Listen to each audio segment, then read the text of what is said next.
Hay historias, ¿no? Que parece que se quedan pegadas a un lugar, que se vuelven parte del paisaje. Se van contando en voz baja, de abuelos a nietos. Bueno, hoy vamos a meternos de lleno en una de las leyendas más conocidas y, la verdad, más escalofriantes de Durango, México. Vamos a hablar del ferrocarrilero sin cabeza.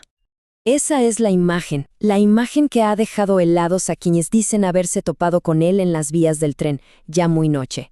Pero, ¿de dónde sale esta aparición? Para poder entender al fantasma, primero tenemos que conocer la historia, la trágica historia del hombre. Bien, para empezar, hay que viajar en el tiempo. Vámonos al pueblo de Nazareno, en Durango, por allá de los años 50. En ese entonces, la vida de toda la comunidad giraba alrededor del ferrocarril. Era, por así decirlo, la arteria principal que mantenía vivo al pueblo y lo conectaba con el resto del mundo. Y justo en el corazón de toda esa operación estaba la figura del ferrocarrilero. Miren, su trabajo no era cualquier cosa, Para nada. Él era el responsable de una tarea crítica: hacer los cambios de vía del ferrocarril central mexicano. Un trabajo que exigía muchísima precisión y una responsabilidad enorme. De él dependía, literalmente, la seguridad de cada tren que pasaba. Y en un lugar como Nazareno, los lazos entre la gente eran muy, muy fuertes.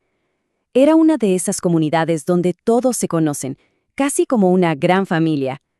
Y por eso, un evento como una boda, no era algo privado, era una fiesta para todo el pueblo, una celebración que todos compartían.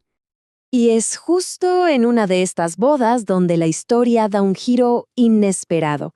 Un día que arranca con pura fiesta, con música, con alegría, pero que poco a poco, sin que nadie se diera cuenta, se fue convirtiendo en el presagio de una terrible tragedia. Para que nos hagamos una idea del ambiente, la música empezó a sonar desde la madrugada. Había desayuno, comida y cena para quien quisiera. Y claro, la bebida no paraba de correr. Que si sotol, que si mezcal, alcohol con canela, la fiesta estaba a todo lo que daba. Nuestro ferrocarrilero, pues, como uno más del pueblo, se dejó llevar por completo por el festejo. Desde el mediodía empezó a tomar, comió, bailó toda la tarde, siguió en la noche. Pero, muy en el fondo de su mente, había un reloj que no se detenía.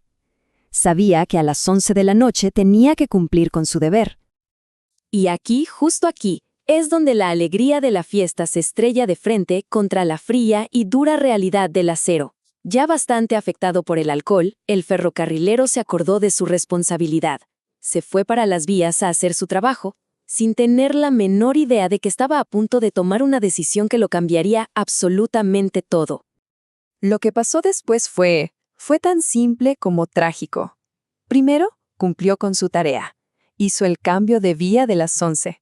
Luego, seguro pensó, un descansito, solo un momento. Estaba agotado y con todo el alcohol encima, pues se acostó. Y se le ocurrió la peor idea, usar el riel de almohada. Claro, cayó rendido al instante, en un sueño profundísimo. El tren llegó puntual. Ni el ruido ensordecedor ni la vibración de esa mole de metal sobre las vías pudieron despertarlo. A lo lejos, la música de la boda seguía sonando, mientras la tragedia ocurría en el silencio de la noche. Y ahora pasamos del accidente a lo que vino después, a las consecuencias sobrenaturales. Porque lo que pasó esa noche no fue el final de la historia, no, para nada. Fue el comienzo de la leyenda, el nacimiento de un alma en pena. A la mañana siguiente, cuando la música por fin se había callado y en el aire solo quedaba la resaca de la fiesta, el pueblo se enteró. El cuerpo del ferrocarrilero estaba ahí, junto a las vías, y su cabeza había quedado entre los durmientes del tren. De inmediato se le dio aviso a las autoridades del Lerdo. Ellos llegaron para levantar el cuerpo decapitado, para entregárselo a su familia y que pudieran darle cristiana sepultura. Era el intento de cerrar la herida, de darle paz. Pero a veces, un entierro no es suficiente para sanar una herida tan violenta. Su alma, tal vez atada para siempre a ese lugar, o quizás a la culpa de no haber cumplido bien su deber, simplemente no encontró el descanso. Y así es como nace el fantasma. La gente que lo ha visto cuenta siempre lo mismo. Se aparece muy, muy tarde en la noche. Una figura solitaria que camina sin parar sobre las mismas vías donde encontró su fin. La imagen es espeluznante. No es una sombra ni algo borroso. Dicen que es la figura clarísima de un hombre, el puro cuerpo, sin cabeza. Pero la cosa se pone todavía peor porque no va con las manos vacías. En su mano derecha sostiene algo. Sostiene su propia cabeza. La lleva colgando. Un detalle macabro que ha alimentado las pesadillas de generaciones enteras en esa región. Y el momento de máximo terror llega cuando se cruza con alguien. Se dice que cuando el fantasma se encuentra con una persona, los ojos de la cabeza que lleva en la mano empiezan a brillar con una luz propia en la oscuridad. El susto es tan brutal que muchos se desmayan o salen corriendo sin mirar atrás. Con el paso de los años, esta historia ha sobrevivido, pero no solo como un cuento de terror para no dormir. Se ha convertido en algo mucho más grande, con un significado más profundo para la comunidad. Y es aquí donde vemos la transformación. Por un lado, está la historia del hombre, un trabajador que cometió un error terrible, fatal, por culpa de la bebida. Pero por otro lado, está la leyenda, que es mucho más.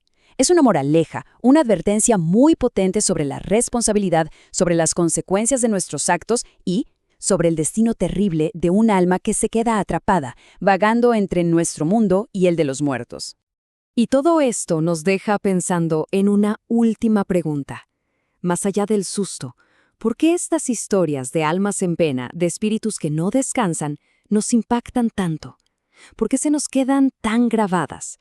Quizás, solo quizás, nos recuerdan lo frágiles que somos y esa delgadísima línea que separa el orden del caos, la vida de lo que sea que venga después.